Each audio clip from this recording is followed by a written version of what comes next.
अभी अमृत की बात हो रही थी, साहब ने उसका समाधान अच्छा दिया था, लेकिन कबीर साहब की वाणी में अमृत के विषय में बताया है। कबीर की वाणी में अमरी अमरी किसे कहते हैं? कबीर साहब की वाणी है, मैं लोगों की सेवा करता हूं, बहुत सज्जन जिनके चश्मा लगा हुआ है, मैं गारंटी से 21 दिन में चश्मा को करवा देता उस अमृत से। ये तो बात की बात रही। मैं जानना चाहता हूं अमरी कबीर साहब की वाणी में क्या चीज? भैया ऐसा मत कर देना, नहीं तो उसे बेचारों की दुकान बंद हो जाएगी लोगों की। मैं आगरा से आया हूँ, बहुत अलग चीज है। वास्तविकता चश्मा को आप 30 दिन में उतार सकते हो, लेकिन क्या शरीर छूटने के बाद भी वो आंख कम काम कर पाएगी? फिर अमृत कैसा?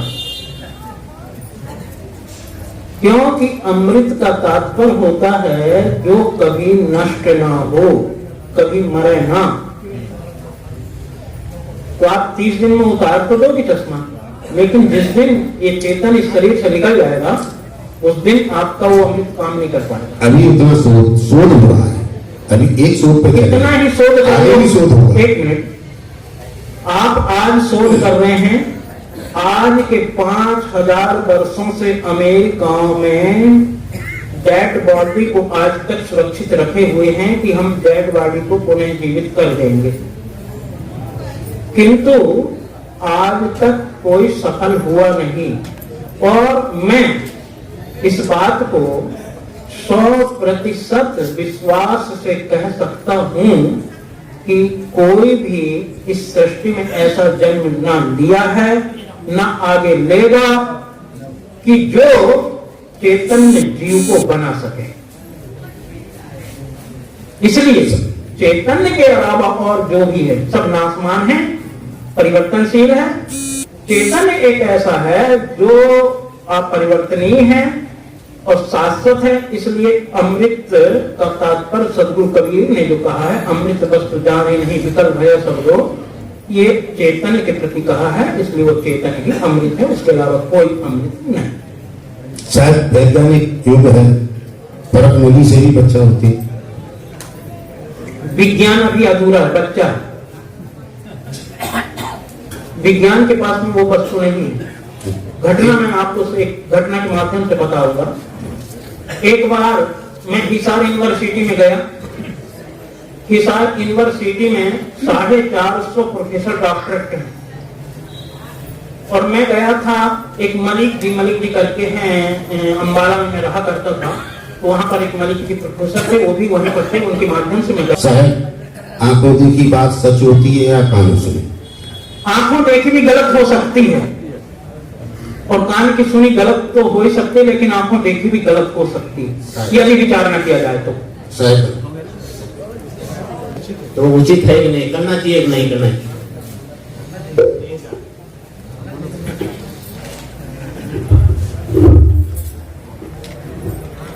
पूजनीय श्री साहेब जी, मुद मंगलमय संत समाज, नीर से की प्यारे भक्तों और माताओं बहनों, मैं तो सुनने के लिए आया था, लेकिन जितना बन सके, जितना मेरा दिमाग काम करता है, उतना मैं जवाब दूंगा। इन्होंने प्रश्न पूछा है कि देह दान करना या शरीर के किसी अंग का दान करना उचित है या अनुचित है। तो मेरे दृष्टिकोण से ये उचित है, क्योंकि आजकल विज्ञान ने आविष्कार किया है अंग प्रत्यारोपण का, और किसी का इसमें भला होता हो तो जरूर करना चाहिए। ये उपकार का काम है, और इससे किसी प्रकार का लोग कई प्रकार की धारणा है कि अगर इस जन्म में जिस अंग का दान कर देंगे तो अगले जन्म में वो अंग नहीं मिलेगा। तो ये सब मिथ्या धारणा है, गलत धारणा है। तो इसलिए दान करना सर्वथा उचित है और करना चाहिए। मेरे प्रश्न का मतलब आपके उत्तर से मैं संतुष्ट नहीं हूँ। हाँ बताइए फिर कैसे, बोलिए ना। देह अपनी नहीं है तो उसका दान क्यों कैसे कर सकते हैं? जब तक आप इस शरीर में हैं तब तक आप इस शरीर को अपना मानना ही पड़ता है। एक जो कपड़ा पहने हो वो भी, उसको भी कहते हैं ये मेरा कपड़ा है। हालांकि ये जीव शरीर से असंग अछूता है, लेकिन जब तक से शरीर में जीव का वास है तो शरीर को अपना मान करके इसका सब प्रकार का देखभाल करना पड़ता है। और इसमें आप जो देते हो दूसरे को देते हो, परोपकार के लिए देते हो, है ना। जैसे आपके पास कुछ संपत्ति आप संत गुरुजनों को चढ़ाते हो, नहीं चढ़ाते हो? चढ़ाते हो ना। ऐसे ही हालांकि वो आपसे अलग है लेकिन आप चढ़ाते हो, नहीं चढ़ाते हो? ठीक ऐसे ही हमको समाज की सेवा के लिए काम करना चाहिए, देना चाहिए। दूसरा साहब ने कहा अगर जीव निकलने के बाद आंख नहीं देख सकती तो आंख का भी दान करते हैं, दूसरे में लगा देते हैं निकलने के बाद, फिर उससे देखता है वो। ये हाँ ये होता है, उसका भी टाइम होता है कि 1 घंटा 2 घंटा डॉक्टर के हिसाब से उसका टाइम होता है। उस टाइम के अंतर्गत अगर लग जाता है तो निश्चित रूप से वो काम करता है। जिससे कई प्रकार से अंग का प्रत्यारोपण होता है, उसका भी लीवर का, किडनी का, अत्यधिक का सब होता है। ठीक इसी प्रकार से आंख का भी होता है और आंख भी बराबर काम करता है। और एक नहीं, इस केस में लाखों करोड़ों लोगों को ये नेत्रदान का लाभ मिला है। अब आगे के जवाब हमारे श्री भूपेंद्र साक्षी देंगे।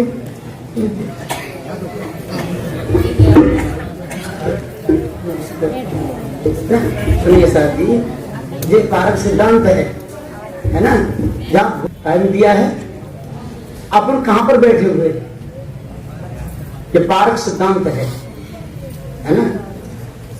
पारक सिद्धांत कहता है कि जीव है अमर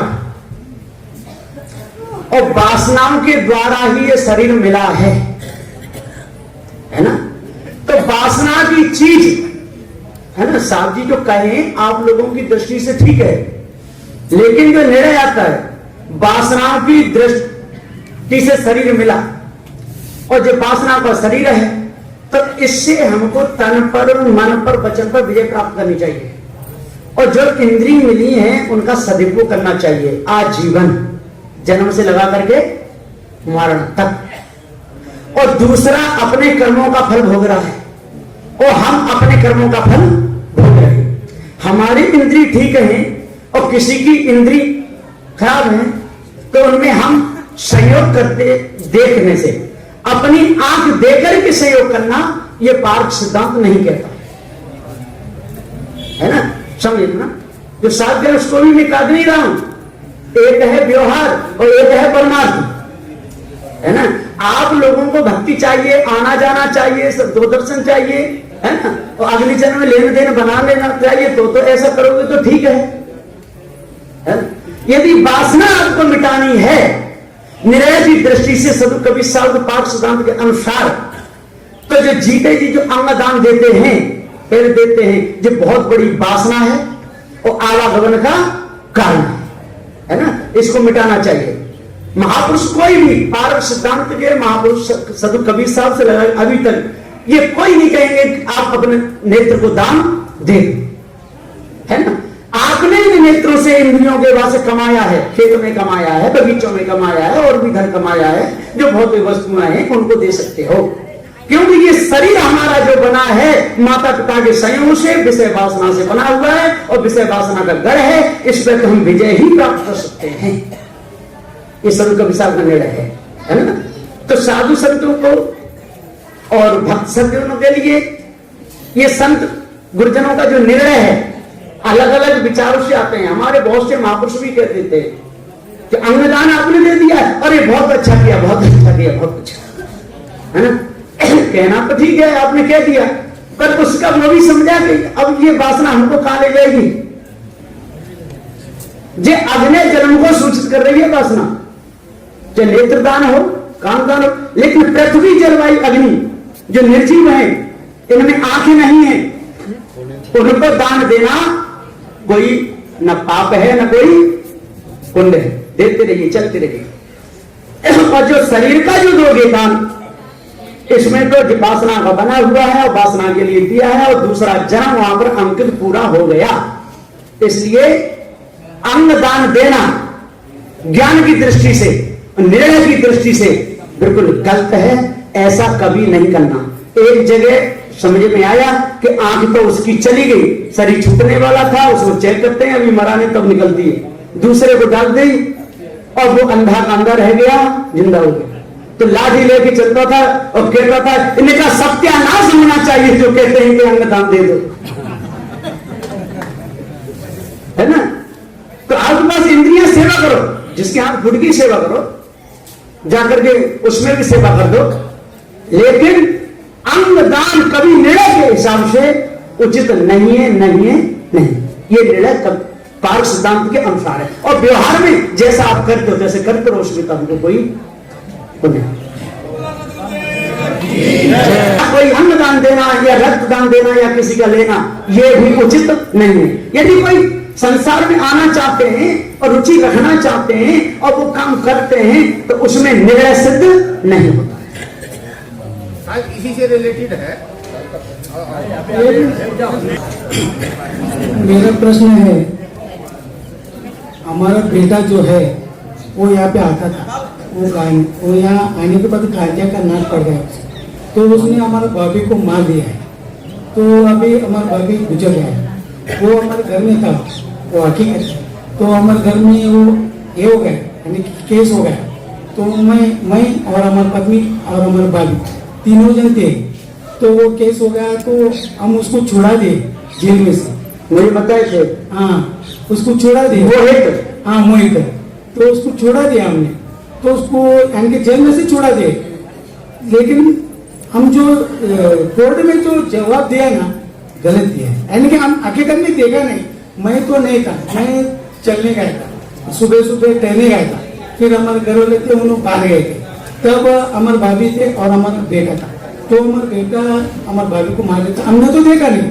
फिर जाके आने के बाद हमको पता चला कि उन मारा है। तो मेरे घर में टीवी का ये था, तो उससे मार दिया था। तो मुझे ये पूछना है, हम कोर्ट ने जवाब दिया है, तो वो निर्दोष छोड़ गया, गलत जवाब दिया, तो वो निर्दोष छोड़ गया। तो उसका कर्म जो है, हम जो ये किया है, जवाब दिया है, तो उसका कर्म हमको लगेगा क्या? उसके बाद में अगर लगेगा तो उसको क्या करना चाहिए? लगेगा, लगेगा, लगेगा। हाँ, आप दान करोगे, पुण्य करोगे या सेवा करोगे, भक्ति करोगे, किसी न किसी रूप में आपको सहयोग मिलेगा। लेकिन जो कर्म बन गया वो पक्का बना है। एक होती है कच्ची मोहर और एक होती है पक्की, उसका तो फल भोगना ही पड़ेगा। जैसे जितना रोड खुदा हुआ है उतने में गाड़ी खटपट करेगी, और सही डाल रहे वहां पर 100 में चलाओ, 80 में चलाओ, सीधी जाएगी, है। तो जो पुण्य के आपके जो कर्म है वो सुख देंगे, और जो आपने ये कर्म किया इसका भी फल बीच में भोगना ही पड़ेगा। जैसे 100 गद्दाओं का ढेर लगा हुआ है और बीच में एक गद्दा सड़ा हुआ देवा है, तो जब नए नए उतरते जाएंगे तो वो सड़ा आएगा ही आएगा,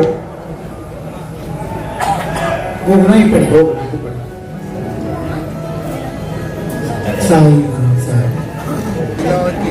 नहीं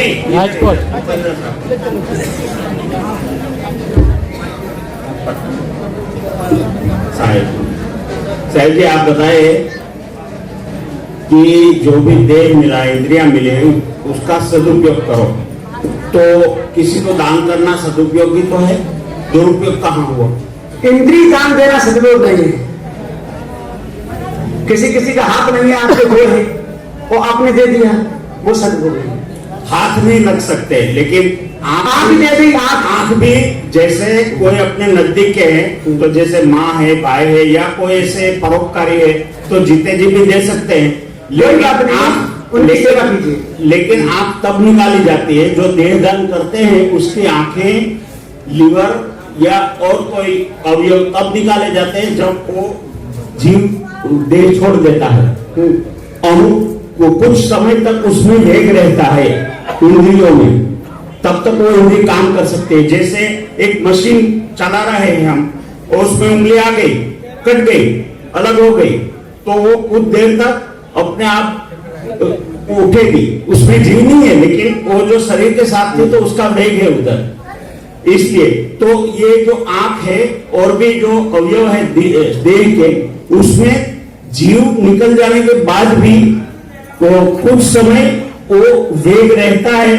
उस समय में बताया साहब ने, उस समय में आके डॉक्टर निकाल के उसको अपने जो भी साधन है उसमें सुरक्षित कर ले और दूसरे को लगा दे तो वो काम कर जाता है।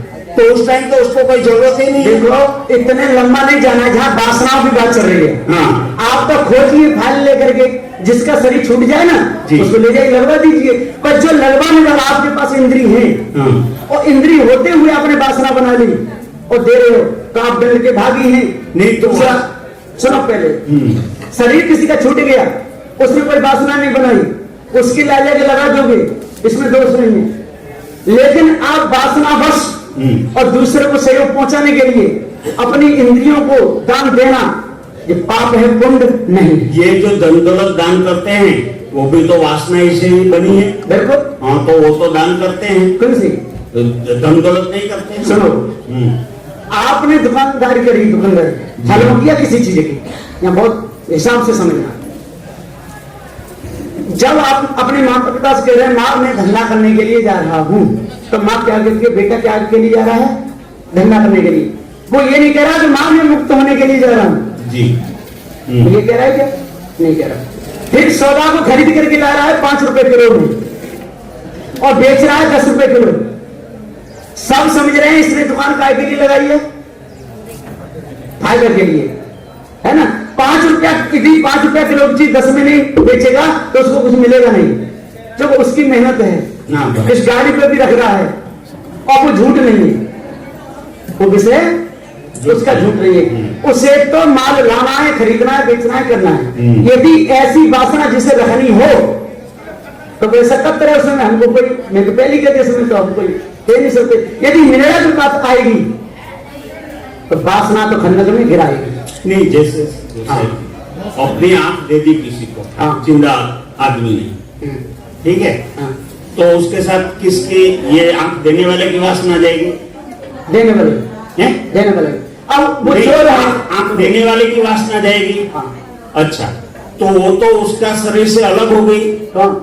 आंख तो बेशक हो जाए, उसका जीव तो उसको सत्ता नहीं दे सकता। वो जिसको दान किया उसका जीव उसको सत्ता देगा। फिर दंड, वो तो साधन है। दंड कायेगा। दंड का, हाँ, तो इसलिए दंड वही नहीं, दंड काहे को लगेगा? तो चोरी सब करते रहो, ये सब खत्म करो मामला, ऐसा नहीं होगा। समझना चाहता हूँ साहिब जी। अब क्या हो, बस इतना ही है हमारा वासनाओं के ऊपर कि जो इंद्रियों का दुरुपयोग है, किसी की आंख फूटी है, आपकी सामने आपकी शक्ति सामर्थ्य है, तो देखते देखते उसकी सेवा कर दीजिए। देखिए वो है पक्का। साहिब जी, मैं बताता हूँ, मेरे पास एक रिवॉल्वर है, मेरा रिवॉल्वर है, वो मेरा है। जैसे आंख मेरी है, किसी ने चुरा के किसी का खून कर दिया तो वो तो खून तो उसने किया है हथियार छुड़ा के।